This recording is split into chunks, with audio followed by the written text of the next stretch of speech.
Palavra da Verdade, com Hernandes Dias Lopes. Marcos 4, 35 a 41. Conseguiram? Que maravilha. Naquele dia, sendo já tarde, disse-lhes Jesus: passemos para outra margem. E eles, despedida a multidão, o levaram assim como estava no barco, e outros barcos o seguiam. Ora, levantou-se grande temporal de vento, e as ondas se arremessavam contra o barco, de modo que o mesmo já estava a encher-se de água. E Jesus estava na popa, dormindo sobre o travesseiro. Eles o despertaram e lhe disseram: Mestre, não te importa que pereçamos? E ele, despertando, repreendeu o vento e disse ao mar: acalma-te, emudece. O vento se aquietou e fez-se grande bonança. Então lhes disse: por que sois assim tímidos? Como é que não tendes fé? E eles, possuídos de grande temor, diziam uns aos outros: quem é este, que até o vento e o mar lhe obedecem? Eu gostaria de pensar com vocês hoje sobre o tema: não desanime, Jesus está no controle. E eu inicio dizendo que as tempestades ainda existem. E primeiramente, as tempestades são inevitáveis. Ninguém navega pelos mares revoltos da existência sem enfrentar tempestades. Elas chegam para todos, ricos e pobres, homens e mulheres, doutores e analfabetos, crentes e descrentes. Ninguém passa ileso na vida sem enfrentar tempestades. Talvez você que está aqui hoje esteja enfrentando alguma tempestade terrível, que joga o barco da sua vida de um lado para o outro, ao sabor do vendaval. Talvez essa pandemia que já está indo embora, louvado seja Deus, retratou essa realidade. Morreram jovens e velhos, ricos e pobres, médicos e pacientes, empresários e empregados, pastores e ateus, porque a tempestade atinge a todos, indistintamente. Mas em segundo lugar, as tempestades da vida não são apenas inevitáveis, elas são também imprevisíveis. Elas chegam de súbito, sem mandar aviso prévio. E às vezes colocam a sua vida de ponta cabeça. É um acidente grave. É um divórcio doloroso. É um luto traumático. É um rompimento de um namoro, de um noivado, deixando sequelas e cicatrizes. É uma perda financeira radical. É uma situação que você nunca imaginou passar na vida, mas está passando. Sabe por quê? Porque as tempestades são imprevisíveis. Elas chegam sem você jamais ter imaginado passar por elas. Esse fato pode ser ilustrado pela própria geografia deste espaço aqui. Eu acho que todos vocês sabem que o chamado Mar da Galileia, ou Lago de Genezaré, ou Lago de Tiberíades, não é um mar. É um lago, e é um lago de águas doces, o maior reservatório de água doce do Oriente Médio. Esse lago tem 21 quilômetros de comprimento por 14 de largura. Esse lago está encurralado por montes, do lado oriental as montanhas de Golã e do lado ocidental as montanhas da Galileia. Esse lago está a 220 metros abaixo do nível do mar Mediterrâneo. E um fato muito curioso acontece nessa região. No extremo norte de Israel está o monte mais alto de Israel, o Monte Hermon, cujo cimo fica coberto de gelo praticamente o ano todo. E então, de vez em quando, o vento gelado desce dessas montanhas cobertas de gelo, encurralado pelos montes, bate na superfície desse lago. Às vezes, sol a pino e começa uma tempestade de vento, repentinamente. Foi certamente isso que aconteceu. Quando Jesus disse para eles, passemos para outra margem, não havia certamente nenhum sinal de tempestade. Mas enquanto navegavam, a tempestade chegou subitamente, transtornando a vida deles. É assim na vida também. Você não planeja, você não espera, mas a tempestade chega. Mas em terceiro lugar, as tempestades são também inadministráveis. Aqueles discípulos, boa parte deles, nasceram ao redor daquele lago, trabalhavam naquele lago, conheciam cada palmo daquele lago, já tinham passado por outras tempestades naquele lago e superado as tempestades, mas agora eles não conseguem controlar o barco, eles estão à deriva, eles estão rodopiando no meio do mar, indo para eles ao naufrágio inevitável. É assim na vida também, meus irmãos. Coisas domésticas, coisas familiares, de repente ficam estranhas. Relacionamentos tão harmoniosos, de repente ficam tempestuosos. Aquele filho, aquela filha tão obediente, de repente se torna rebelde. Aquele marido tão amável, de repente se torna tão duro no trato. Aquela esposa tão carinhosa, de repente se transforma numa mulher indiferente e ácida.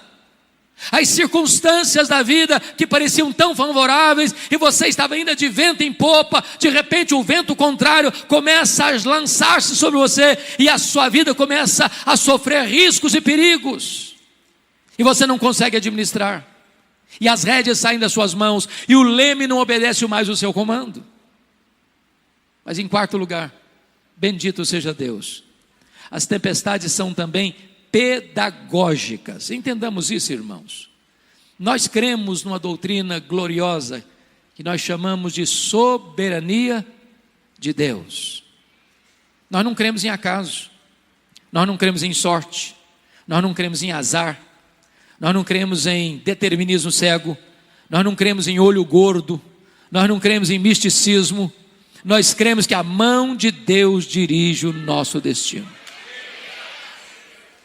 Nós cremos que Deus está no trono, que Ele tem as rédeas da história em suas mãos, e que nenhuma folha cai de uma árvore no outono sem que Deus saiba, sem que Deus permita.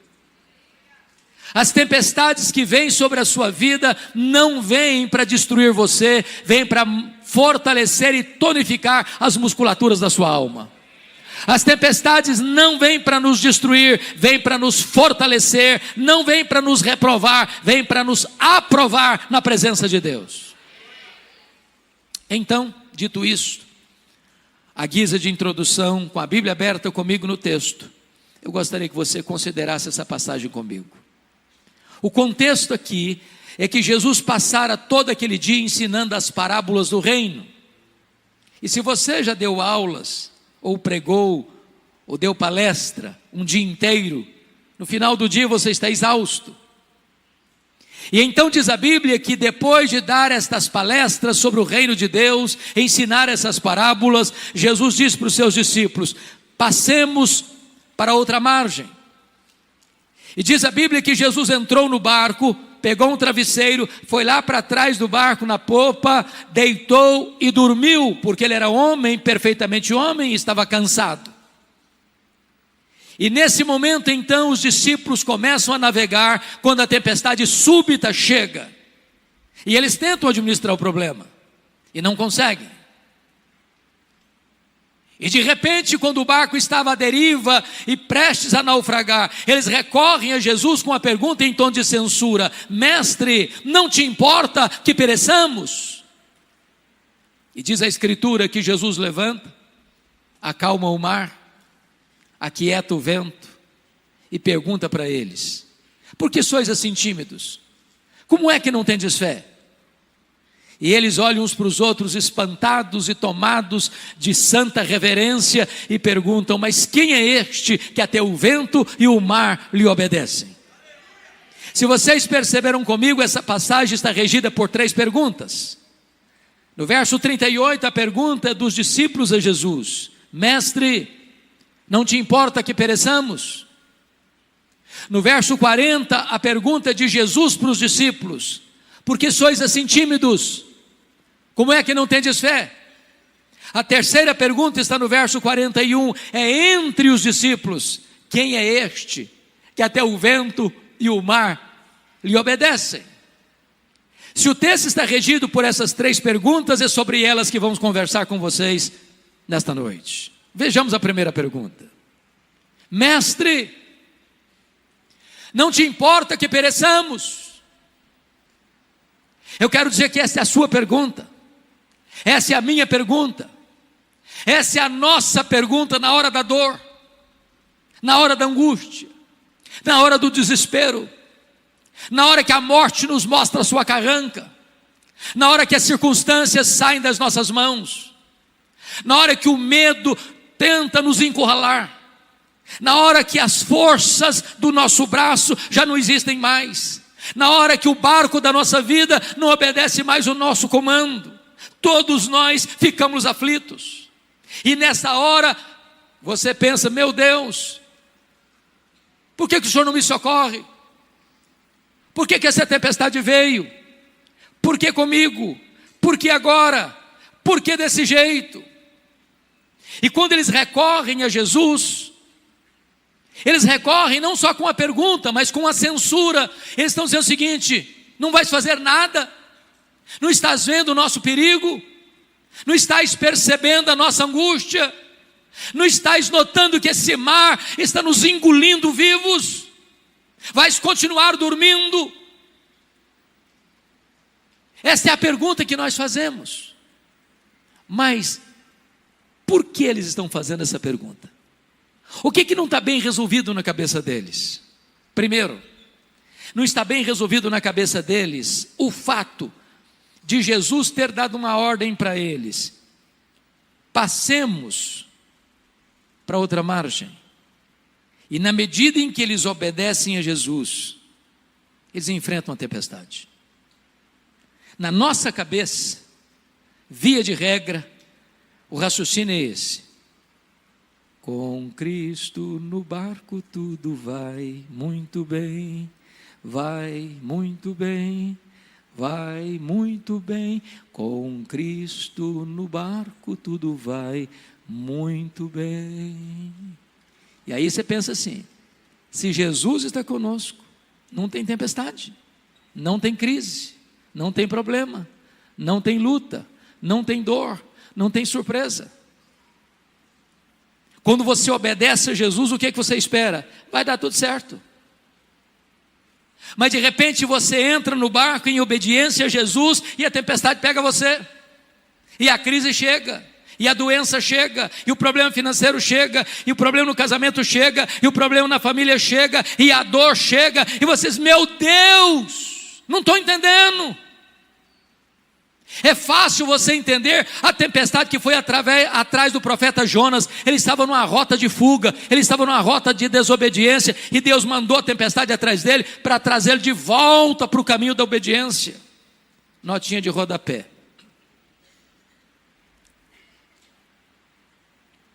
crente rebelde e desobediente é endereço certo de tempestade, sabia?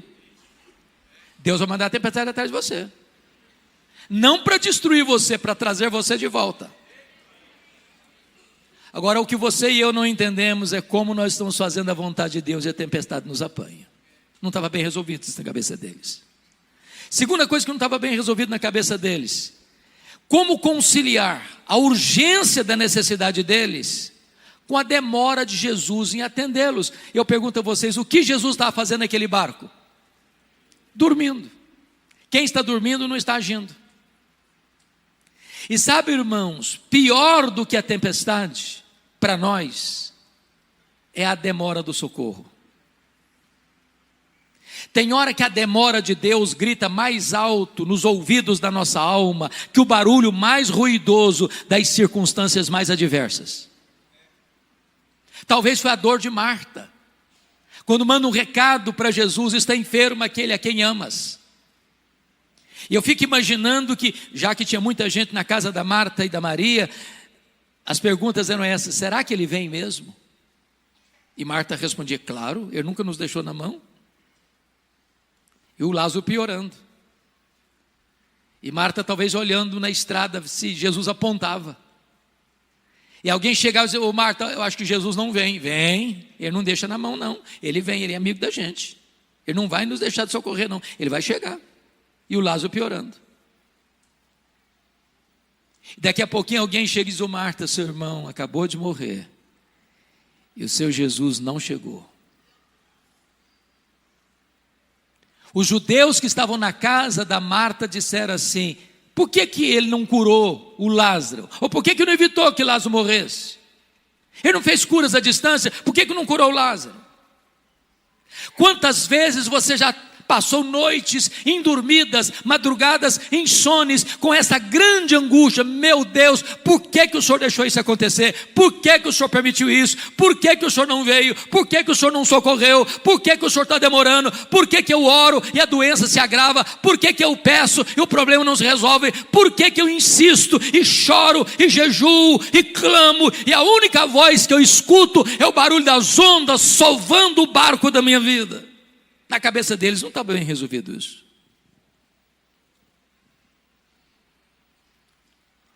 Mestre, não te importa que pereçamos? Aí diz o texto que Jesus então se levantou, repreendeu o vento, repreendeu o mar, porque o vento tem ouvidos, e o mar consegue escutar o Criador. E eu fico imaginando que o mar, como uma fera selvagem, ao escutar o comando do Criador, vai se encolhendo, e o vento vai se recolhendo às recâmaras, e tudo se faz calmo e bonançoso. Eu quero dizer para você que a sua tempestade é maior do que você, mas a sua tempestade está debaixo do controle do Senhor Jesus. O mar se revolta na sua vida, mas o mar escuta a voz de Jesus, e na hora que Ele mandar, o mar se acalma, o vento cessa, e haverá bonança na sua história e na sua vida. O que eu acho maravilhoso, pastor Marcos, nesse texto, é que há dois registros de tempestades nos evangelhos. Este é o primeiro, e curiosamente Jesus primeiro acalma a circunstância, para depois acalmar os discípulos. Lá na segunda tempestade, relatada em Mateus 14, 22 a 33, o mar também está revolto, mas Jesus não está com eles. E Jesus vem caminhando sobre o mar, e os discípulos ficam apavorados, pensando que é um fantasma. E antes de Jesus acalmar a tempestade, Jesus acalma os discípulos, dizendo assim: tende bom ânimo, sou eu, não tenham medo. Por que Jesus mudou de metodologia na segunda tempestade? Porque tem hora que Jesus sabe que a tempestade da sua vida não está dentro de você, está fora de você. Tem hora que Jesus sabe que a tempestade não está fora de você, está dentro de você. Tem hora que Jesus não tem que acalmar a circunstância, tem que acalmar o seu coração. Eu quero dizer para você que Jesus está aqui nesta noite, e Ele conhece a tempestade de fora, e Ele conhece a tempestade de dentro, Ele conhece a circunstância, Ele conhece o seu coração, e hoje Ele está aqui para acalmar a tempestade que está dentro da sua alma, e acalmar as circunstâncias que estão assolando a sua vida. E depois que Jesus acalma o mar e o vento, agora vem a segunda pergunta do texto, e Jesus pergunta assim: por que vocês estão com medo? Por que vocês não têm fé? E eu fico perguntando a mim mesmo: meu Deus, se eu estivesse lá, eu estaria com medo? Um barco frágil, de noite, o mar moendo o barco rodopiando no meio do mar, se enchendo d'água e na beira do naufrágio, você estaria com medo? Eu só fiz, pastor Marcos, um cruzeiro com um navio grande na vida. Eu fiz vários cruzeiros pequenos, mas navio grande só fiz um na vida. Saiu de Santos para as praias do interior do Rio de Janeiro. E eu prometi a mim mesmo nunca mais fazer outro cruzeiro na vida. Prometi, para mim mesmo. Ondas de 5 metros. Meus irmãos, não ficou ninguém sem nausear naquele navio. Nós íamos para jantar e cambaleando, segurando nas paredes, e voltava sem chegar no refeitório, vomitando pelo corredor. Uma coisa horrorosa.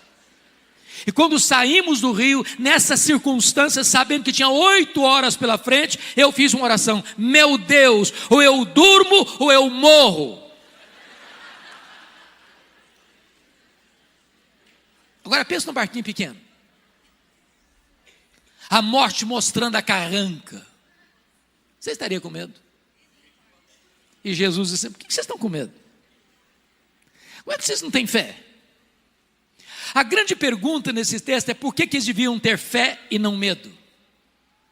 Para ajudar vocês num recurso mnemônico da memória, dar-lhes-ei 4 motivos pelos quais eles não deviam ter medo e sim fé. Todos 4 começando com a letra P. Primeiro, por que eles deviam ter fé e não medo? Primeiro, por causa da promessa de Jesus. Olha o versículo 35. Passemos para outra margem. Se Jesus disse passemos para outra margem, qual era o destino deles? A outra margem. Então, vou lhes dizer uma frase, que se vocês guardarem a frase, me dou por contente nesta noite. Promessa de Jesus e realidade são a mesma coisa. Porque Ele vela pela sua palavra em a cumprir, e nenhuma de suas promessas cai por terra. Você não vive, como já ouvimos aqui hoje, por vista, você vive pela fé. E fé é você crer que o que Deus falou é verdade. Se o Senhor disse a outra margem, não é o fundo do mar, é a outra margem. Não importa o tamanho da tempestade, você vai chegar na outra margem. Você vai para um lugar seguro. O seu destino não é o naufrágio, o seu destino é o porto final, é o lugar seguro, é a outra margem.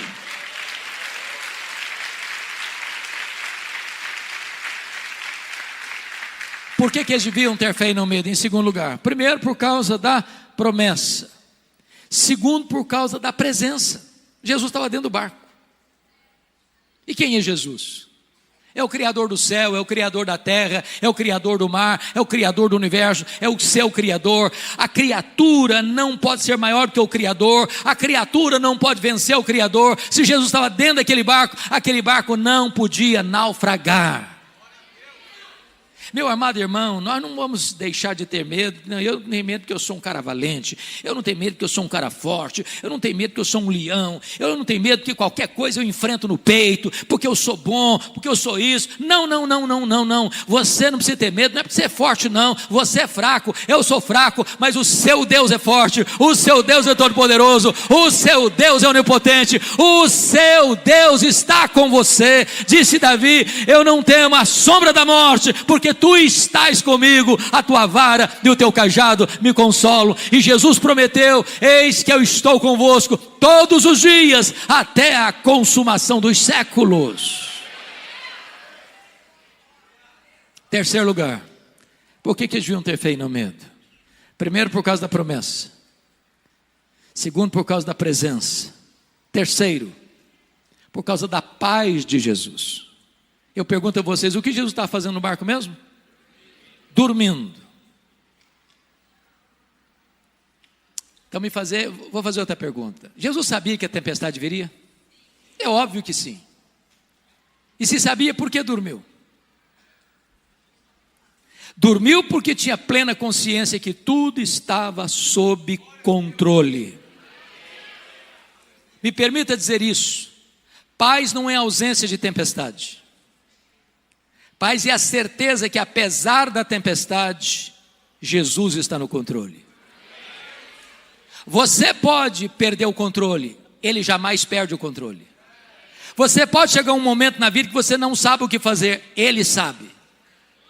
Você pode chegar um momento na sua vida, meu Deus, parece que a circunstância vai prevalecer, parece que a situação é inadministrável, parece que tudo está indo de bancarrota em bancarrota, mas Jesus não perdeu o controle, Ele está em paz. Tem hora que o meu coração fica assaltado de temor, e eu preciso dizer para o meu próprio coração, como o Salmo 116, 7, volta minha alma ao teu sossego, porque o Senhor tem sido generoso para contigo.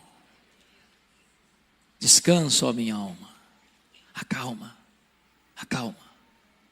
Você não está vendo saída, a saída está nas mãos de Jesus.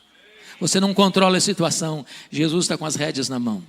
Você não sabe o que você vai fazer, Jesus está conduzindo o seu barco para o porto seguro e divinal. Quarto lugar, por que eles deviam ter fé e não medo? Primeiro, por causa da promessa. Segundo, por causa da presença. Terceiro, por causa da paz. Quarto, por causa do poder de Jesus.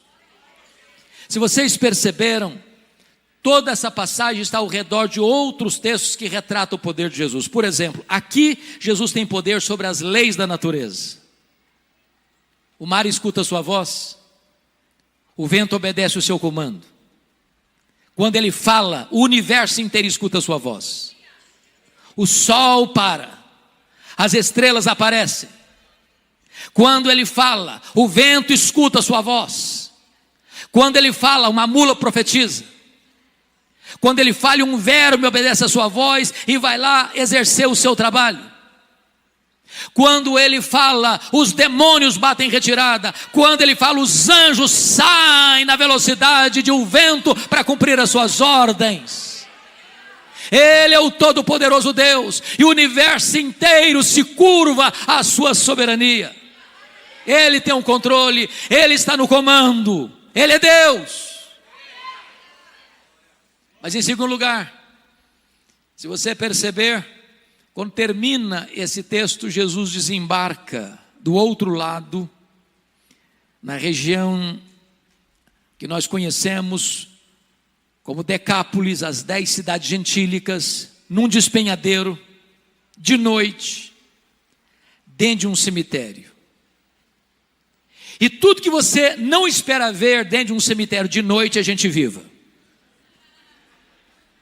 E lá tem um homem furioso, nu, ferindo-se com pedras, violento, correndo entre os sepulcros, gritando desesperadamente, tomado de 6.000 demônios. Legião era a maior corporação romana do exército romano, 6.000 soldados, composto de flecheiros, de arqueiros, de lançadores, de cavalaria, de infantaria. Era uma máquina de guerra. Por onde passava uma legião romana, tudo era destruído. Dentro de um único homem havia 6.000 demônios. E Jesus vai lá de noite, dentro de um cemitério, para um homem que está enjeitado da família, um homem foragido da justiça, que não tem algema que consegue detê-lo.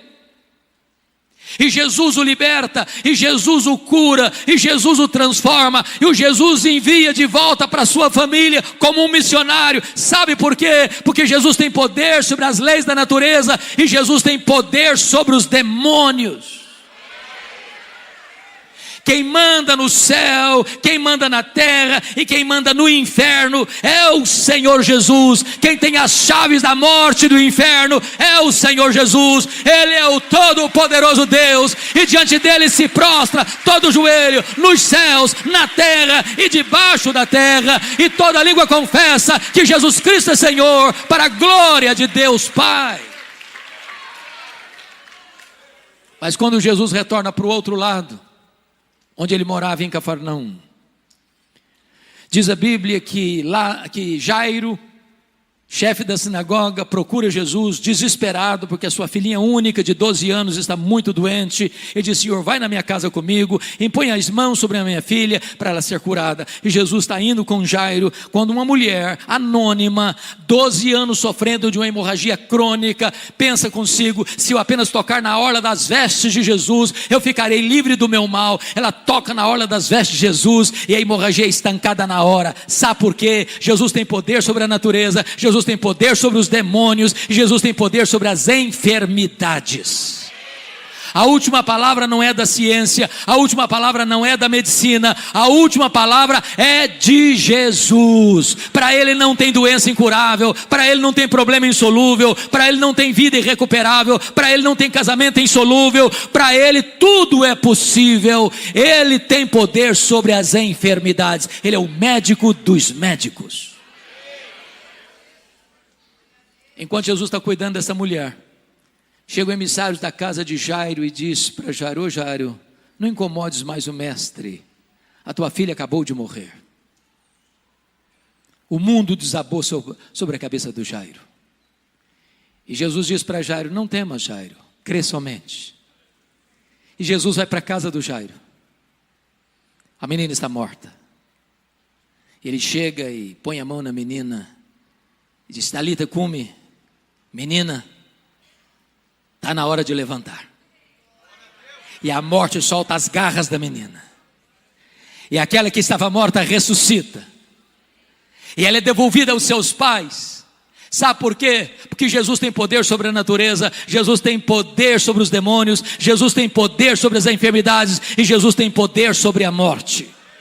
Ele entrou nas entranhas da morte, Ele arrancou o aguilhão da morte, Ele matou a morte e Ele ressuscitou gloriosamente, inaugurando a imortalidade. E todo aquele que vive e crê nele não morrerá eternamente, porque Ele é a ressurreição e a vida. Você não precisa ter medo, você precisa ter fé. Mas agora, amados, vamos à pergunta do verso 41. Agora não é a pergunta dos discípulos para Jesus, agora não é a pergunta de Jesus para os discípulos, agora é a pergunta entre os discípulos. E eu fico imaginando a cena, pastor Marcos, aqueles discípulos molhados pelos jorros d'água que batiam no barco frágil, o mar calmo como a fera que recua, tremendo diante do domador. E agora eles olham espantados uns para os outros e perguntam assim: quem é este? Quem é este que até o vento e o mar lhe obedecem? E nós poderíamos responder esta pergunta nesta noite: quem é este? Este é aquele que com o Pai e com o Espírito Santo, lá nos refolhos da eternidade, antes do mundo ser criado, participou de um conselho eterno, onde a sua vida foi planejada, e Deus amou você com amor eterno.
Este é aquele que no princípio criou todas as coisas, porque todas as coisas foram feitas por Ele e por intermédio dEle, e nada do que foi feito se fez sem Ele. Ele criou as coisas visíveis e invisíveis. Quem é este? Este é aquele que sustenta o próprio universo com as suas mãos poderosas. Quem é este? Este é aquele de quem os patriarcas falaram, para quem os profetas apontaram. Este é aquele que foi simbolizado pelo Cordeiro da Páscoa. Este é aquele que foi simbolizado pelo maná que caía do céu. Este é aquele que foi simbolizado pela água que brotava da rocha. Este é aquele que foi simbolizado por aquela nuvem que guiava o povo de dia, por aquela coluna de fogo que guiava o povo de noite. Este foi simbolizado pelo tabernáculo, este foi simbolizado pela arca da aliança, este foi simbolizado pelo templo de Israel, este foi simbolizado pelas festas de Israel, este foi simbolizado pelos sacrifícios realizados no templo, este foi simbolizado pelo sábado. Tudo era a sombra dele. Ele é a realidade. Quem é este? Este é o maravilhoso conselheiro, este é o Deus forte, este é o Pai da eternidade, este é o príncipe da paz. Quem é este? Este é o sol da justiça, a brilhante estrela da manhã. Quem é este? Este é o Filho de Deus, que nasceu numa manjedoura, que cresceu numa carpintaria, que andou por toda parte.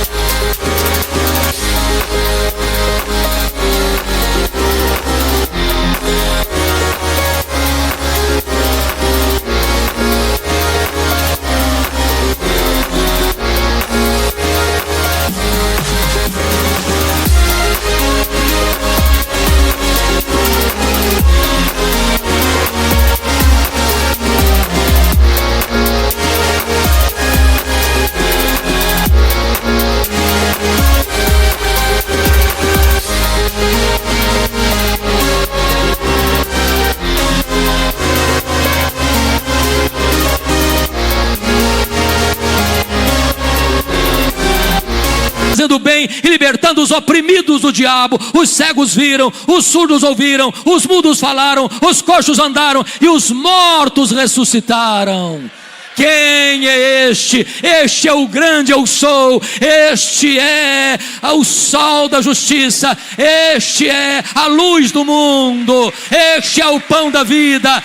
Este é a porta. Este é o bom pastor. Este é a ressurreição e a vida. Este é o caminho e a verdade e a vida. Este é a videira verdadeira. Quem é este? Este é o cabeça da igreja. Este é o fundamento da igreja. Este é o dono da igreja. Este é o edificador da igreja. Este é o protetor da igreja. Quem é este? Este é o verbo eterno, pessoal, divino, que se fez carne e habitou entre nós, cheio de graça e de verdade, e vimos a sua glória, glória como do unigênito do Pai. Quem é este? Este é o Salvador, este é o Messias, este é o Senhor dos senhores, este é o Rei dos reis, este é o amado da nossa alma, este é a nossa paz, este é a nossa alegria, este é a nossa justiça, este é a nossa herança. Quem é este? Este é o eterno Filho de Deus, que veio ao mundo por amor de nós, que suou no Getsemane, que sangrou no Getsemane, que foi cuspido no sinédrio judaico, que foi espancado no pretório romano. Quem é este? Este que é aquele que carregou o seu lenho pelas ruas de Jerusalém, é aquele que foi pregado no leito vertical da morte, é aquele que morreu pelos nossos pecados e ressuscitou para a nossa justificação. Quem é este? Este é aquele que voltou para o céu, assentou no trono e derramou o Espírito Santo sobre a igreja. Quem é este? Este é o nosso grande sumo sacerdote, este é o nosso supremo advogado, este é aquele que está sentado no trono e tem as rédeas da história em suas mãos, é aquele que governa, é aquele que reina, é aquele que julga. Quem é este? Este é aquele que vai voltar pessoalmente, visivelmente, audivelmente, subitamente, repentinamente, inesperadamente, gloriosamente, para buscar a sua igreja. Quem é este? Este é o juiz de vivos e de mortos, que vai julgar as nações. Quem é este? Este é aquele que vai reinar com a sua noiva. Este é aquele que vai banquetear com o seu povo. Este é aquele que nós veremos face a face. Este é aquele que vai enxugar dos nossos olhos toda lágrima. Este é aquele com quem reinaremos para sempre e sempre e sempre e sempre. Este é aquele que diz para você e para mim nesta noite: você não precisa ter medo, você precisa ter fé. A Ele a honra, a Ele a glória, a Ele o louvor agora e eternamente. Aleluia. Amém.